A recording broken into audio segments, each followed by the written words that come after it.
loving and thoughtful person with a warm, friendly smile and an optimism that looked for the best in others. I'd like to give a little personal tribute to Liz, too. Liz was in a unique situation. She was the only girl with 7 brothers that grew up to be adults. So she had 4 older brothers, so she was in that unique position of being a younger sister, and then she got 3 younger little brat brothers, so she had to go through that life too. And here's a little remembrance that I have of Liz. The life of Liz Wendt started in a small village in rural northern Yugoslavia. Her world of a large family with numerous close relatives was radically changed when her parents, fellow siblings, and grandparents became refugees of World War II in 1944. When she was 6 years old at the time, for the next 18 months, life was very difficult with movement from one refugee center to another. And the disease caused death by measles and whooping coughs of 2 younger siblings during this time. They finally located in a refugee center in Austria as the war came to a close. When the 3 last brothers were born during the family's years in Austria, Liz became the older sister / mother stand-in and helper during their early years. Liz loved being active and going to the soccer field and the village park with the older brothers, but would often have the baby and toddler in her care. This story was related to me by older brothers. One day she had Gottfried and Helmuth in a baby buggy and was running to the field to watch the soccer game. Her high speed made the buggy overturn on one of the last turns, causing the 2 little boys to go rolling down the street. She quickly scooped them up, put them back into the buggy with her blankets, and hurried on to the game. Near the refugee center was a small wooded area where a flock of wild feral chickens and a very aggressive rooster lived. The older boys would make lots of distressed chicken calls to irritate the aggressive rooster, who would come out and attack the youngest children. I can still recall the sight of Liz chasing that rooster back into the woods with a stick. She would also ride the boys' bicycles, which had a crossbar, which was too high for her to reach over and reach the pedals. She was quite a sight, hanging off the side of the bike with one leg over the top of the front sprocket and her upper body curved around the top bar to reach the handlebars. Excuse me. The family moved to America, settling first in Michigan, where our sponsor, Dr. Leland McElmurray, lived. After sending Paul on a fact-finding and job prospect trip to California, Father Johann decided the rest of the family would also move to California. We moved into a large home east of Ronerville Road, near the hospital where the Patriot station is now. It was my first year of going to school, and Liz was going to the 7th grade the same year. The school was located on Newburgh Road, a few blocks west of Fortuna Boulevard, where Wendt Construction is now, and we had to walk that distance. I didn't want to go to school at all, so my mom escorted me from the house to the road, and then Liz herded me the rest of the way, despite several attempts to break back and get back home again. Sam worked at the Redwood Empire Dairy, where Liz's older brother Tony worked. They became friends, and that is how Sam and Liz became a couple. And what a bonanza that was for us 3 little guys. Once a week, Liz and the older siblings went to class to study for an exam and learned the procedure to become nationalized citizens. Sam would be our babysitter on those nights, and he would bring some of his extensive model railroad materials, and we would have a great time laying down track. Liz was also very patient with the fact that the 3 youngest would often ask to go places with her and Sam. Instead of saying, no, this is our time together, we would often tag along. Maybe my dad sometimes made it a chaperone activity, but either way, we got to go many places that we would never seen. I remember well the long-awaited and year-long planned trip to Sam's great adventure spot of Turtle Country, which is still a nebulous sight, but we got there.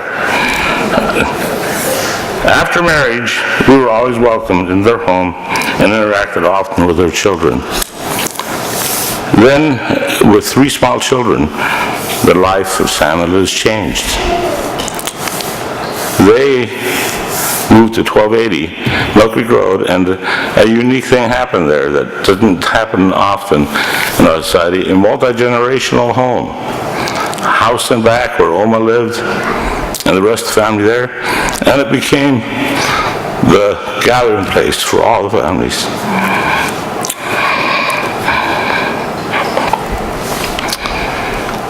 Excuse me. As we graduated from academy and went on to college, they were always there at our graduations, and when we got married, they came. They made a trip clear down to San Diego County and brought the whole family. Excuse me, I'll get through it.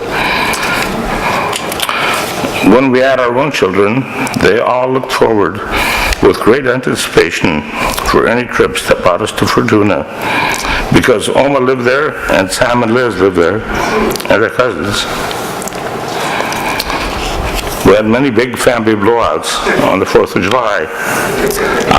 We had fireworks, and even as they got older, the 3-wheelers and barefoot sand skiing behind a 4-wheel drive pickup. They loved going to camp meeting, because Sam and Liz had a big campsite with a big tent, and our children had lots of good memories with their summer friends. Our daughters, during their teen years, mentioned to us several times that they wanted a relationship with their husbands like Sam and Liz had with each other. They were in love, and it showed. Liz was so family-oriented, she would always have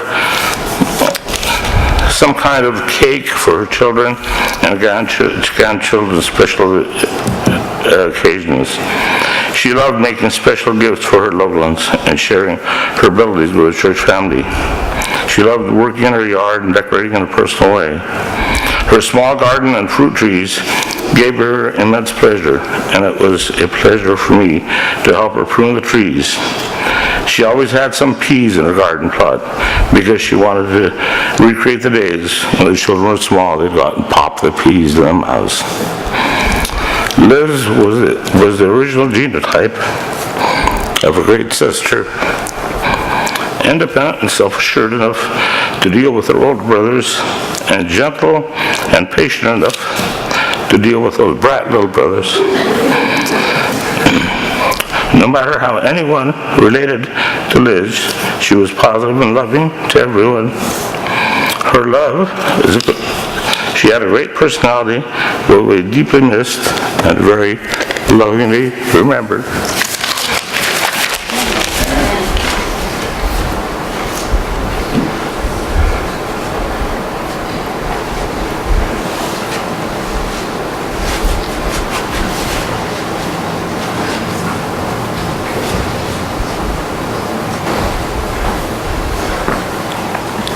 Thank you, Gottfried.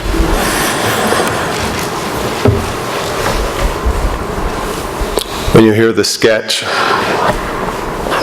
facts don't do justice to a lady so alive. Only stories. This is the time for stories.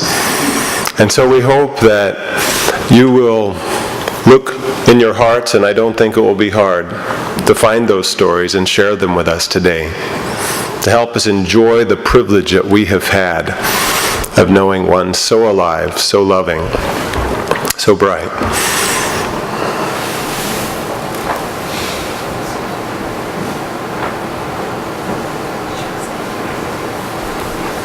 Just raise your hand and we'll make sure that you get a microphone so that you can share your story. Greg? I made mention in my prayer of Liz being mischievous, but I simply have to share two stories with you. I was on internships here in this area when I was doing my physical therapy rotation, doing some home health, and worked at the hospital and around, and I cannot, as many times as I've attempted to even figure why, I found myself under Oma's house with Liz, cleaning it out for her to plant what I can only assume to be too many purchased plastic flowers. Because we made rows of flowers under Oma's house and painted on a piece of plywood you could probably still find leaning against that house, the prices if you wanted to come and tour this plastic flower garden under Oma's house. I'll put money on the fact that there's some still standing under there. The second story. Elkie, if any of you remember this crazy dog, had hit a point in her age where any noise was pretty well her ticket to chew up anything wood. And as you probably know, explosives were not an unusual thing at the Wendt's house. And I think this occurred while I was on internships. Sam had had enough. Elkie was going to go to Elkie heaven. And he informed this to Liz and myself that night Elkie was going to be departing this fine earth. I don't know whether it's because he'd replaced the garage door one time too many or something. But I came home early from my internships, and Liz and I painted signs, one of which stated, "Don't put an end to man's best friend." And we picketed the driveway while Sam came home. She and I. Elkie lived. For about 1 week, wasn't it, Sam? Thank you. Yes, Colleen. Being the director of Fortuna's Drive-Thru Living Nativity gave me one of many opportunities to work with Liz. And in fact, we collaborated on a number of different events. But I enjoyed her creativity and her ways of figuring out how to get things done. And there was one particular evening in the Nativity when we had a wise man who didn't show up. And she was adamant that there were going to be 3 wise men in that scene. And before I could even say anything, she had donned on the appropriate garbs and I have a photo of her long, beautiful gray hair, and she's very happily presenting her gift to the baby Jesus. And there you go. Thank you. Is there anyone else who would like to share? Yes. Alrighty. I'm one of Liz's grandchildren. I can remember my grandmother always making these little pants for these 2 dolls I carried around. A Tommy and a Chucky doll from the show Rugrats. I remember I would always lose pants for one of the said dolls, and going up to my grandmother and saying, "Grandma, I have no pants." She's like, "He has no pants." So she, "Oh, come on, let's go down to the sewing machine. Well, come on." And I remember her always making, pants for that doll. It was the funniest thing in the world. It was just little tiny pants for a little tiny Chucky doll. Thank you. Thank you. Is there anyone else?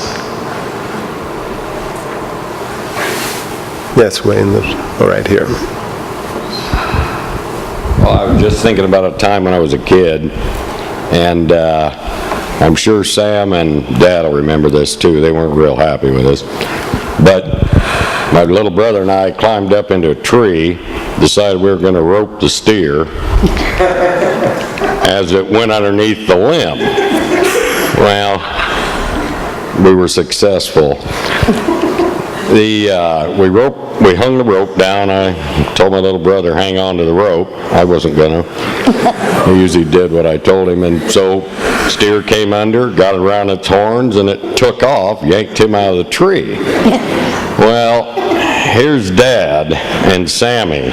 They're not real happy with with Kenny and I, but they got to chase this steer back and forth across the creek, back and forth across the creek. They told us to get up the hill there. So we did, but at the top of the hill, on the other side of the gate, I'll never forget my mom and Liz hanging on to each other. They were laughing so hard about it, they couldn't stand up, but they didn't want Dad and Sam to see it. And I'll never forget that. Lizzie and Mom hanging on to each other, laughing about something that don't make a big deal of, you know. I mean, in some ways, we couldn't do any wrong in their eyes, so. Wow, that's wonderful. Yes. They tell stories about Liz liking to decorate and to have hobbies, and her decorations needed to be just so. And so when she was putting wallpaper border up in her bedroom, the hearts in the wallpaper were not the right color. So she unrolls this whole roll of wallpaper border and paints every single heart the color she wanted it, and then put it up. That sounds about right.